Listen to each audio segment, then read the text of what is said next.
Hey everyone, welcome back to the channel. My name is Silas and today we are back with another episode of Right Out of the Box, which is my version of a first impression / unboxing video without the unboxing portion because I realized that I'm very bad at making unboxing videos. So today we are going to talk about the DJI RS3 Mini, which is a super small, super compact, super lightweight, but powerful gimbal. Now, when I first heard about this, I was in Taiwan, and if you haven't been keeping up with me, I was in Taiwan for the last 3 weeks, and I have to tell you, it was an absolute blast. With that being said though, I wasn't really following much social media, I wasn't really following up with product rumors and whatnot, so I didn't even hear about this. But I had a time where I could sit down and watch some YouTube, and I saw that Potato Jet, a pretty big YouTuber, had posted a video on the DJI RS, and then it was like, blah, blah, blah, blah. I didn't really clearly read it, so I thought, oh, it's probably another big, like, professional level gimbal. Probably gonna skip it because I'm pretty happy with my RS2. But then I saw the word mini, and I watched the video, and I was blown away with the quality of the gimbal and the way it was delivered and how small it was. And basically, 2 days after I came back from Taiwan, I ordered it, and here it is now so that I can make this video. To go over some quick specs on this, it's 10-hour battery life. The payload is 2 kilograms or 4.5 pounds. And that's pretty absurd for such a small gimbal to be able to hold that much.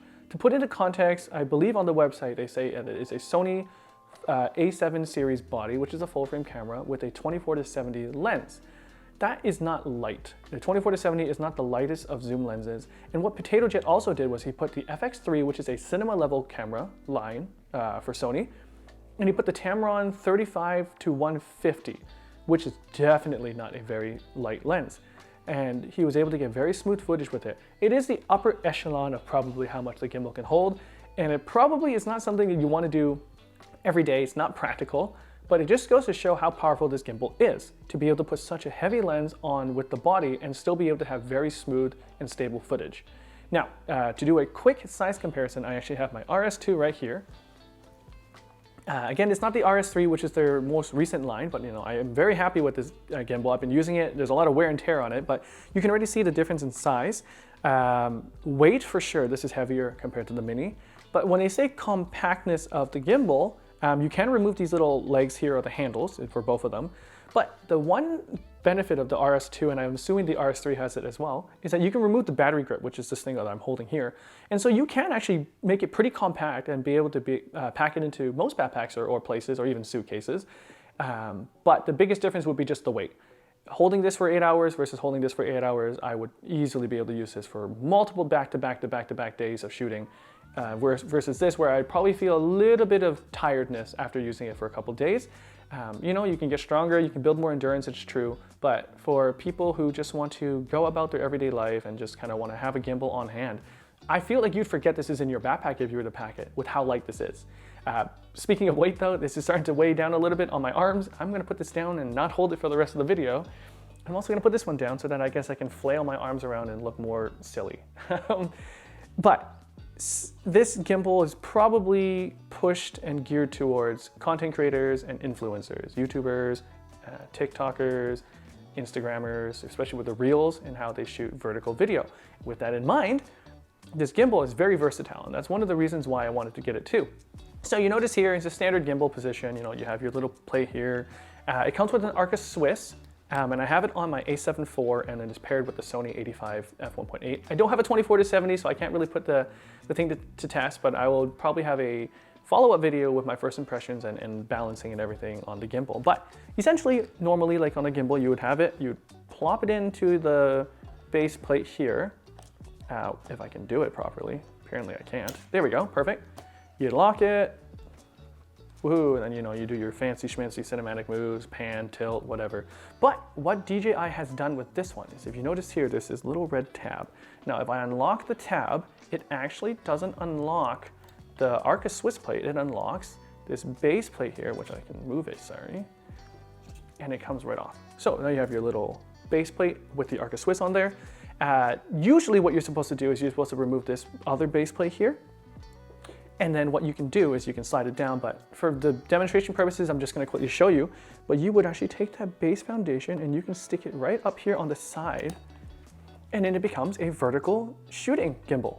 So it's native. They have this other mount that you can put it in, and I think that's so smart because they're gearing towards people that are making Instagram Reels and TikToks and vertical videos. And you can do this just like that by removing the other base plate and then just slapping it on here, and then you're done. I think that's just so smart from DJI. It actually locked in, and I didn't expect it to lock in. So it's so smart from DJI to implement that into their gimbal. You don't have to buy extra equipment or extra little piece of equipment or like another cage or something like that. It's just right on the gimbal. And it just makes it so much easier again if you have a lighter setup and you just want to go out with, say, like a small APS-C camera with a lens, and then you just want to make content, or even, I'm assuming there is a phone adapter with your phone. You can do that and make it vertical without having to worry about getting extra knickknacks to put onto your gimbal. I will say, I think for me though, primarily this will be a great travel gimbal. I know that Zhiyun, or however you correctly pronounce it, I'm sorry, made the Crane M3, but when I saw it, I just didn't feel too safe with it maybe. And I mean, I've seen videos from Jason Vong and other YouTubers making it as well, but I just didn't feel very safe with it. So I was like, oh, you know what, it's fine. I'll just keep on using my RS2. And I didn't bring it with me on my Taiwan trip, so it was a little bit of a bummer. I really wanted to do some really cool footage, but now we have this. And I will say I'm a bit mad because I wish DJI released it before December so that I could have gotten it and then gone to Taiwan with it. But I'm just glad I have something like this now, that if I go on road trips with the family or with my wife, or go on travels again, or even just walking around the city, I feel like this gimbal is just so much more subtle. It's not as eye-catching as the RS2, which is such this huge gimbal. Then you have your huge camera and then your lens. But with this, it's just more discreet. And I think, again, the way that you can put it in any kind of backpack in any setting, it just feels great that you can have an amazing setup with you. For, if I remember correctly, I spent around $500 Canadian.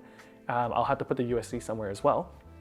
But to be able to just have that and to be able to get smooth cinematic footage is insane. It's like beyond my comprehension at this point, and how far DJI has pushed the envelope of just this kind of technology. So that's it really for the video. That is the DJI RS3 Mini. I'm definitely going to make a follow-up video again on maybe trying it out in real life and maybe even trying it on a real estate shoot. I think that'd be really cool to see how well it holds it, because my Sigma 14 to 24 millimeter lens is quite heavy.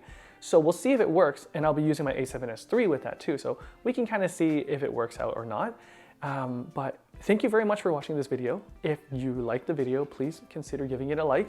If you want to comment and leave comment on travels, on this gimbal, on really anything, I am more than happy to reply, and I want to talk to you guys. I want to strike up conversation. I want to get to know you all better. And if you wouldn't mind subscribing to the channel and also hitting that notification bell to be notified of any of my future content whenever I rarely post, I would really, really appreciate that. So thank you very much for watching, and I'll see you all in the next one.